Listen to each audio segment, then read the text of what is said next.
Hello பெண்களே, welcome back to Varnalaya lifestyle channel.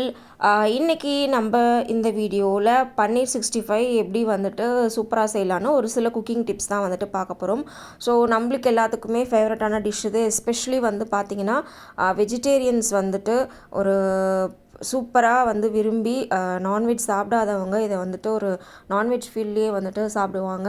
So பன்னீர் வந்துட்டு பார்த்திங்கன்னா நான் மில்கி மிஸ்ட் பன்னீர் க்யூப்ஸாக கட் பண்ணி எடுத்துக்கிட்டேன். ஸோ டிப் நம்பர் 1 வந்து பார்த்திங்கன்னா பன்னீரில் புளிப்புத்தன்மை வந்து கட் பண்ணி வச்சோடனே வரும். ஸோ அது வராமல் இருக்கிறதுக்காக லைட்டாக வாட்டரை வந்துட்டு ஹீட் பண்ணிவிட்டு கொஞ்சம் நேரம் பன்னீரை வந்துட்டு அதில் போட்டு க்ளோஸ் பண்ணி வச்சுருங்க. 10 மினிட்ஸ் மட்டும்தான் வச்சுருக்கணும். ஸோ அதுக்கு மேலே கண்டிப்பாக வந்துட்டு வச்சுருக்க வேண்டாம். ஸோ அடுத்தது வந்து இந்த பன்னீர் வந்துட்டு மேரினேட் பண்ணும்போது என்னென்ன டிப்ஸ்லாம் வந்துட்டு ஃபாலோ பண்ணலாம் அப்படின்னு சொல்லிட்டு பார்க்கலாம்.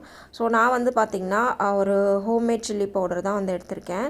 ஸோ இதில் வந்து பார்த்திங்கன்னா பெருசாக எதுவும் கெமிக்கல்ஸ் வந்து இருக்காது. ஸோ எங்கள் வீட்டுக்கிட்ட ஒரு வீட்டில் வந்து ஒரு அக்கா செய்கிறாங்க. ஸோ அவங்கக்கிட்ட தான் நான் வந்து வாங்கியிருந்தேன். இது வந்து பார்த்திங்கன்னா நம்மளுக்கு கலர் கொடுக்கும், அட் த சேம் டைம் வந்துட்டு டேஸ்ட்டும் இருக்கும். ஸோ இதில் புதினா நிறைய இது வந்து அரோமாக்காக வந்துட்டு ஆட் பண்ணியிருப்பாங்க.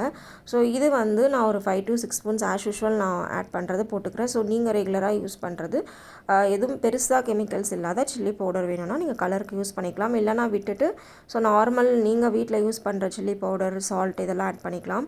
ஸோ அடுத்தது பார்த்திங்கன்னா கொத்தமல்லி தூள். ஸோ கொத்தமல்லி தூள் வந்து கண்டிப்பாக ஆட் பண்ணும். அப்போ தான் வந்து அந்த மேரினேட் ஆகும்போது அதோட ஃபுல்லும் வந்துட்டு அதை அப்சர்வ் பண்ணுறதுக்கு இந்த கொத்தமல்லி தூள் போட்டிங்கன்னா அது ஒரு மசாலா வாசனை வந்துட்டு நல்லாயிருக்கும். நல்லா பன்னீர்லேயும் வந்துட்டு ஊறி வரும். ஸோ கொஞ்சமாக வந்துட்டு சேர்த்துக்கோங்க. ஒரு 1/2 ஸ்பூன் அந்த மாதிரி போதும். ரொம்ப வந்து சேர்க்க வேண்டாம். பிகாஸ் ஆல்ரெடி நான் இதில் சில்லி பவுடர் வந்துட்டு ஆட் பண்ணியிருக்கேன். ஸோ நெக்ஸ்ட்டு வந்து பார்த்திங்க அப்படின்னா நார்மல் நம்ம தனி மிளகாய் தூள் இருக்கும் இல்லைங்களா, அது வந்து கொஞ்சமாக இல்லை நீங்கள் வந்துட்டு லாஸ்ட்டாக வந்துட்டு உப்பு காரெல்லாம் செக் பண்ணிவிட்டு கூட லைட்டாக வேணும்னா ஆட் பண்ணிக்கலாம். ஸோ நான் எப்போவுமே இந்த சில்லி பவுடர் யூஸ் பண்ணுறதுனால இதில் இவ்வளோ தான் மிதமான காரம் இருக்கும் அப்படின்றது எனக்கு தெரியும். ஸோ நான் அதுக்கு தகுந்த மாதிரி ஆட் பண்ணிட்டேன். நெக்ஸ்ட்டு பெப்பர் பவுடர், இது வந்து கொஞ்சமாக வந்துட்டு ஆட் பண்ணிக்கோங்க. அண்ட் தென் வந்துட்டு பார்த்திங்க அப்படின்னா நெக்ஸ்ட் நம்ம என்ன ஆட் பண்ண போகிறோம் அப்படின்னா சால்ட்டு வந்துட்டு கொஞ்சம் ஆட் பண்ணிக்கலாம். அண்ட் தென் வந்துட்டு பார்த்திங்கன்னா இதோட வந்து கறி மசால் கொஞ்சம் போட்டிங்கனாவும் நல்லாயிருக்கும். ஸோ அது இருந்தது அப்படின்னா அது லைட்டாக ரொம்ப ஒரு 1/2 ஸ்பூனுக்கு கம்மியாக தான் நீங்கள் ஆட் பண்ணணும். ஸோ உப்பும் வந்து கம்மியாக போட்டுக்கோங்க. பிகாஸ் ஆல்ரெடி சில்லி பவுடர்லேயும் வந்து பார்த்திங்கன்னா உப்பு காரம் எல்லாமே கொஞ்சம் இருக்கும். ஸோ அதை வந்து நம்ம செக் பண்ணி பார்த்துட்டு தான் போட்டுக்கணும். அடுத்தது வந்து பார்த்திங்கன்னா டிப் நம்பர் 2 வந்துட்டு கார்ன்ஃப்ளவர் ப்ளஸ் அரிசி மாவு இது ரெண்டுமே வந்துட்டு கண்டிப்பாக ஆட் பண்ணும். ஸோ கார்ன்ஃப்ளவர் வந்து நம்ம எல்லாருக்குமே தெரியும், நல்லா மேரினேட் பண்ணி நம்ம மசாலாலாம் வந்துட்டு நம்ம போடுற பொருளில் வந்துட்டு கோட் ஆகிறதுக்கு வந்துட்டு ரொம்பவே வந்து யூஸ் ஆகும். ஆனால் நீங்கள் ரொம்ப கார்ன்ஃப்ளவர் அதிகமாக ஆட் பண்ணிட்டீங்கன்னா நம்மளுக்கு அதை வேக வச்சு எடுக்கும் போது ரொம்ப டைம் எடுக்கிற மாதிரி இருக்கும். ஸோ அதிகமாக அதை போட்டிங்கனாலும் வந்துட்டு கொஞ்சம் அந்த ஸ்டொமக் பெயின் அந்த மாதிரி வந்துட்டு வரும் சோள மாவு அப்படிங்கிறனால. ஸோ அதனால் நீங்கள் வந்துட்டு கொஞ்சமாக போட்டுக்கோங்க. அண்ட் தென் அரிசி மாவும் ஆட் பண்ணியாச்சு. ஸோ இப்போ வந்து 10 மினிட்ஸ்க்கு மேலே கண்டிப்பாக பன்னீர் ஊற வைக்கக்கூடாது. ஊற வச்சோம்னா திரியாக வந்துடும். ஸோ நான் 10 மினிட்ஸ் மட்டும்தான் ஊற வச்சுருந்தேன். ஸோ அதை எடுத்து இப்போ வந்துட்டு இந்த மசாலாஸோடு மிக்ஸ் பண்ண போகிறேன். எப்போவுமே மசாலா, பன்னீர் இதெல்லாம் வந்து போட்டுட்டு நம்மளோட எப்போவுமே வந்துட்டு சூப்பராக வந்துட்டு நம்மளுக்கு ஒரு டேஸ்ட் கொடுக்கக்கூடிய ஒரு பொருள் வந்து பார்த்திங்கன்னா கண்டிப்பாக இஞ்சி பூண்டு பேஸ்ட்டு. ஸோ அதையும் வந்துட்டு இதில் கண்டிப்பாக வந்துட்டு நம்ம வந்து ஆட் பண்ணணும். ஸோ மசாலாவோட விடாமல் லாஸ்ட்டாக வந்து ஆட் பண்ணிங்கன்னா கொஞ்சம் அது இன்னுமே வந்துட்டு டேஸ்ட் வந்துட்டு உங்களுக்கு எடுத்து கொடுக்கும். இப்போது இது எல்லாத்தையும் சேர்ந்து நல்லா நம்ம மிக்ஸ் பண்ணிவிட்டு மேரினேட் பண்ணுவோம். ஸோ இப்போ நம்ம நார்மலாக காலிஃப்ளவர் சில்லி இதெல்லாம் நம்ம வந்து போடுவோம். அதெல்லாம் வந்து நம்ம ரொம்ப நேரம் 1/2 ஹவர்லேருந்து 1 ஹவர் வரைக்கும் கூட நம்ம வந்துட்டு மேரினேட் பண்ணலாம். பட் பெருசாக வந்துட்டு எதுவும் வந்து அது வந்து அஃபெக்ட் ஆகாது. பட் பன்னீர் பொறுத்த வரைக்கும் நீங்கள் வந்து ரொம்ப நேரம் மேரினேட் பண்ணக்கூடாது. ஸோ அதுதான் டிப் நம்பர் 3. அதாவது மேரினேஷன் வந்து எப்படி இருக்கணும் அப்படின்னா கொஞ்ச நேரம் மட்டும்தான், அதாவது ஒரு 15 மினிட்ஸ் இல்லை வந்து ஒரு 20 மினிட்ஸ் அவ்வளோதான். ஸோ தண்ணி எடுத்தோடனே வந்துட்டு ஊற்ற வேணாம், லைட்டாக ஸ்ப்ரிங்கிள் பண்ணுற மாதிரி தெளித்து விட்டுக்கோங்க. ஸோ அப்போ தான் வந்துட்டு பார்த்திங்கன்னா உங்களுக்கு வந்துட்டு ரொம்ப தண்ணி விடாத மாதிரி நீட்டாக வந்துட்டு வரும். ஸோ ஃபஸ்ட்டே வந்துட்டு மசாலாக்கு தண்ணியெலாம் ஆட் பண்ணிவிட்டு பன்னீர் போட்டு நீங்கள் வந்து மிக்ஸ் பண்ணிங்க அப்படின்னா தண்ணி வந்து அடியில் வந்துட்டு நின்றுட்டுருக்கிற மாதிரி அதிகமாக வந்துட்டு இது பண்ணும். ஸோ வந்து பார்த்திங்கன்னா நம்ம லவ்வோட எந்த ஒரு இதுவுமே வந்துட்டு குக் பண்ணோம் அப்படின்னா கண்டிப்பாக அது டேஸ்ட் வந்துட்டு ரொம்பவே சூப்பராக வரும். இப்போது இது நம்ம ஃபுல்லாக மேரினேட் பண்ணியாச்சு. நான் அப்பப்போ தேவையான அளவு மட்டும் லைட்டாக வாட்டரை வந்து ஸ்ப்ரிங்கிள் பண்ணிவிட்டு ஸோ மேரினேட் பண்ணி இப்போ வந்து வைக்க போகிறேன். ஸோ இப்போ பார்த்திங்கனாவே தெரியும், நல்லா ஒரு கலர் வந்துட்டு அந்த சில்லி பவுடர் நம்ம ஆட் பண்ணதுனால கிடச்சிது. பட் கெமிக்கல் சில்லி பவுடர் நம்ம வந்துட்டு ஆட் பண்ண வேண்டாம், ரொம்ப கெமிக்கல்ஸ் ப்ரிசர்வேட்டிவ்ஸ் இருக்கிறது. ஸோ அதுக்கு வந்து பார்த்திங்கன்னா நீங்கள் நார்மல் மிளகாய் தூள் இது எல்லாமே மட்டும் கூட ஆட் பண்ணி போட்டிங்கனாலும் டேஸ்ட் நம்மளுக்கு வந்துட்டு கொடுக்கும். பட் சில்லி பவுடர் இன்னும் கொஞ்சம் டேஸ்ட் எடுத்து கொடுக்கும். ஸோ இதில் வந்து பார்த்திங்கன்னா நீங்கள் காய வச்ச புதினா ஆர் கஸ்தூரி மேத்தி அந்த மாதிரி ஏதாவது இருந்தான்னா கூட நீங்கள் வந்துட்டு ஆட் பண்ணலாம். ஸோ அது வந்து நம்மளுக்கு ஒரு நல்ல அரோமா வந்துட்டு ஒரு வாசனையாக வந்து இருக்கும். ஸோ இப்போ வந்து நல்லா எல்லா மசாலா வந்து கோட் ஆகிற மாதிரி மேரினேட் பண்ணி வச்சுக்கலாம். ஸோ கண்டிப்பாக ஒரு 15 to 20 மினிட்ஸ் மட்டும் வச்சுக்கோங்க.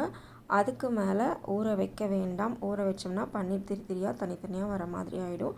ஸோ 15 to 20 மினிட்ஸ் மட்டும் ஊற வச்சுக்கலாம். ஸோ அதுக்குள்ளே நீங்கள் சைடில் வந்து இதுக்கு ஏதாவது லெமன் கட் பண்ணணும், இல்லை வந்துட்டு சின்ன வெங்காயம் ஏதாவது இது கட் பண்ணி வந்து டாப்அப்க்கு இது பண்ணணும்னா நீங்கள் வந்துட்டு ரெடி பண்ணி வச்சுக்கலாம். ஸோ இந்த கேப்பில் இல்லைனா லன்ச் ஒர்க் ஏதாவது இருந்தாலும் நம்ம வந்து இது பண்ணிக்கலாம். ஸோ இப்போது நம்ம கடாய் வச்சுட்டு முடிஞ்ச அளவுக்கு சின்ன கடாய் வந்து யூஸ் பண்ணுங்கள். ஸோ டிப் நம்பர் 4 வந்து பார்த்திங்க அப்படின்னா, இது எல்லாருக்குமே தெரியும், பட் குக்கிங்கில் பிகினர்ஸாக இருக்கிறவங்களுக்கு இது ரொம்பவே யூஸ்ஃபுல்லாக இருக்கும். எண்ணெய் நல்லா சூடாகி காஞ்ச பிறகு தான் நம்ம வந்து இந்த மாதிரி ஃப்ரைட் ஐட்டம்ஸ் பண்ணும்போது யூஸ் பண்ணணும். பிகாஸ் அப்போ தான் எண்ணெய் வந்து கம்மியாக பிடிக்கும். அண்ட் தென் உள்ளேயும் வந்து பார்த்திங்கன்னா டக்குன்னு வெந்து வரும். ஸோ பன்னீர் பொறுத்த வரைக்கும் பார்த்திங்கன்னா சீக்கிரம் வெந்துடும். ரொம்ப நேரம் வந்து பன்னீரை வந்து வேக வச்சோம்னா ரொம்ப வந்துட்டு ஹார்டாயிரும், கல் மாதிரி ஆகிடும். ஸோ அதனால் வந்துட்டு எண்ணெய் காஞ்ச பிறகு டக்குன்னு போட்டுட்டு ஜஸ்ட்டு ஒரு 2 பிரட்டிட்டு நம்ம வந்து எடுத்துடலாம். அப்போவே உங்களுக்கு வந்து பார்த்திங்கன்னா அது நல்லாவே மேலே முறுமுறுன்னு உள்ளே வந்து நல்லா சாஃப்டாகவும் இருக்கும். ஸோ சாப்பிட்றதுக்கே வந்துட்டு ரொம்ப சூப்பராக இருக்கும். இப்போ வந்து ஏதோ ஒரு சாமிக்கு வேண்டுதல் இல்லை ஏதோ ஒன்று நம்ம புரட்டாசி மாதமே அந்த மாதிரி இருந்தாங்கன்னா, நான்வெஜ் லவ்வர்ஸ் இருந்தாங்கன்னா, சில்லி சிக்கன் இந்த மாதிரி சாப்பிட்ணுன்னு ஆசையாக இருந்ததுன்னா கண்டிப்பாக இதை வந்து ட்ரை பண்ணிங்கன்னா ஒரு வெஜிடேரியன் சில்லி சிக்கன் மாதிரி ரொம்பவே சூப்பராக வந்துட்டு வரும். ஸோ அதே மாதிரி இப்போ ஒரு பேட்ச் வந்து நம்ம போட்டு எடுத்தாச்சு. ஸோ இந்த மாதிரி வந்து ஜல்லடை இருக்கிற பாத்திரத்தில் வந்துட்டு நீங்கள் வந்து அரிக்கரண்டி இந்த மாதிரி ஏதாவது நம்ம சொல்லுவோம், அதில் போட்டுட்டு நீங்கள் வந்துட்டு ஆயிலெல்லாம் வந்து கொஞ்சம் கீழே எல்லாம் வழிஞ்சி வர வரைக்கும் கொஞ்சம் லைட்டாக வந்து அதை தட்டி விட்டி கொடுத்துக்கலாம். ஸோ அடுத்த பேட்ச் வந்து இப்போ நான் மறுபடியும் போட போகிறேன். கொஞ்சம் நேரம் வந்து எண்ணெய் காயிட்டும். ஸோ காஞ்ச பிறகு தான் வந்து நீங்கள் நெக்ஸ்ட் பேட்ச் வந்துட்டு போடணும். ஸோ குக்கிங் பிகினர்ஸ்க்கு கண்டிப்பாக இந்த வீடியோ வந்து யூஸ்ஃபுல்லாகவே இருக்கும். ஸோ உங்களுக்கு எந்த மாதிரி இது யூஸ்ஃபுல்லாக இருந்ததுன்னு கண்டிப்பாக கமெண்ட்டில் வந்துட்டு சொல்லுங்கள். ஸோ இப்போ நெக்ஸ்ட் பேட்ச் அதே மாதிரி நம்ம போட்டு எடுத்தாச்சு. நல்லா எண்ணெய் வந்து பொங்குறது உங்களுக்கு பார்த்தாவே தெரியும். ஸோ அதே மாதிரி வந்துட்டு நம்ம ஃப்ரை பண்ணி எடுத்தாச்சு. ஸோ நல்லா வந்து நீங்கள் பார்க்கும் போதே தெரியும், மேலே வந்து மொறுமொறுப்பாகவும் ஸோ உள்ளே வந்து சாஃப்டாகவும் வரும். நல்ல கலருமே வந்துட்டு நம்மளுக்கு ஹோட்டலில் சாப்பிட்ற மாதிரி ஒரு சூப்பரான கலருமே வந்துட்டு இருக்குது. ஸோ இது எல்லாமே நம்ம பொறுமையாக ஒரு குட்டி குட்டி விஷயங்கள் வந்து நம்ம பார்த்து பண்ணுறதுல தான் வந்துட்டு இருக்குது. ஸோ எல்லா வீடியோஸ்லேயுமே நம்ம பன்னீர் 65 இந்த மாதிரி வந்துட்டு பார்த்துருப்போம். பட் அதில் முக்கியமான டிப்ஸ் வந்து அவங்க சொல்லுவாங்க, அது வீடியோவோட ஒன்றா போயிடும். பட் அதுக்குன்னு வந்துட்டு ஒரு வீடியோ நம்ம கொடுத்து ஸோ அதை வந்து ஒரு மைன்யூட்டாக வாட்ச் பண்ணும்போது தான் வந்துட்டு அதில் டிப்ஸ்லாம் வந்து தெரியும். ஸோ இப்போது சூப்பரான பன்னீர் 65 வந்துட்டு ரெடி ஆயிடுச்சு. ஸோ பாருங்கள், அந்தளவுக்கு எண்ணெய் வந்து இல்லை. ஸோ நீங்கள் அப்பயும் வந்துட்டு எண்ணெய் இருக்குது அந்த மாதிரி ஏதாவது ஃபீல் பண்ணிங்கன்னா கொஞ்சம் வந்துட்டு ஆறின பிறகு ஏதாவது டிஷ்யூ அந்த மாதிரி வச்சுட்டு கொஞ்சம் எண்ணெயை ஃபில்டர் பண்ணிட்டு கூட நீங்கள் ஆட் பண்ணிக்கலாம். ஸோ தேங்க்ஸ் ஃபார் வாட்சிங்.